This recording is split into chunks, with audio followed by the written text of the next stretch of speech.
to catch the trolley that would take her up to the Loyola College of Nursing, where she would be taught more of the things she had already learned from her father. The nuns at Loyola were dedicated nurses, and they knew what they were doing. Some were outstanding teachers, but others were simply mired in the medicine of the last century. Ruth was frustrated and bored, but Father paid her tuition, and what Father wanted, Father got. Ruth tugged at her school uniform, a white apron over a long white dress, which would never see a spot of blood. "What did they say, Grandpa?" He was frowning. "John is enlisting. They've rushed his graduation at Harvard so he can go home and join the Royal Army Medical Corps." "How can they rush graduation?" Ruth asked. "That seems silly. What if he misses a class in, say, diseases of the liver?" Grandpa folded the letter and looked up. "I don't think he'll be treating diseases of the liver on the battlefield.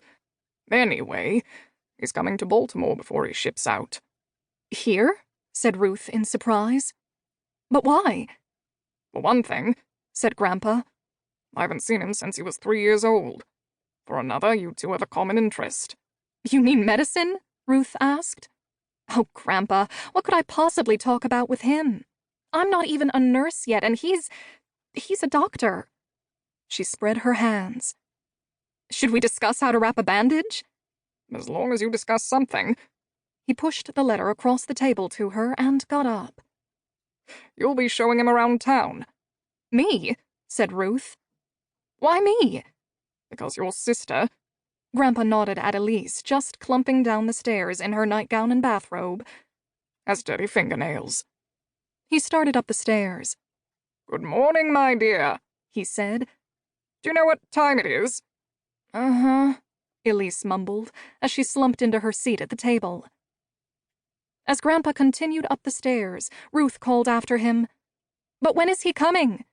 "His train arrives Saturday at noon," Grandpa shouted back.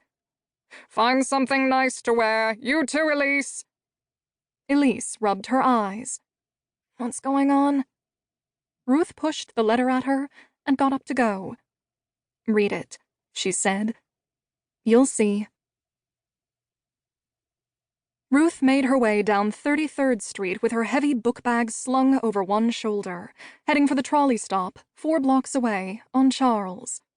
Summer classes were almost over, and as usual, the August air in Baltimore was impenetrably hot and almost unbreathable. It irritated Ruth to think that she would arrive at Loyola sweaty under her arms, her hair frizzed around her nurse's cap from the humidity.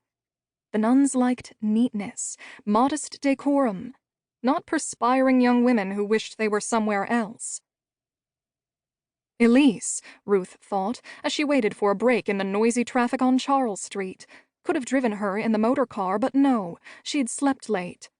Her younger sister could do pretty much anything, it seemed, except behave like a girl. Elise, who had been able to take apart Grandpa's pocket watch and put it back together when she was 6 years old, was a useful mystery to both Father and Grandpa. She could fix the car, cheaper than the expensive mechanics. For some reason, Elise wasn't obliged to submit to the same expectations as Ruth. She could keep her nails short and dirty. Ruth wondered, as she had since she was a girl, if it was her younger sister's looks.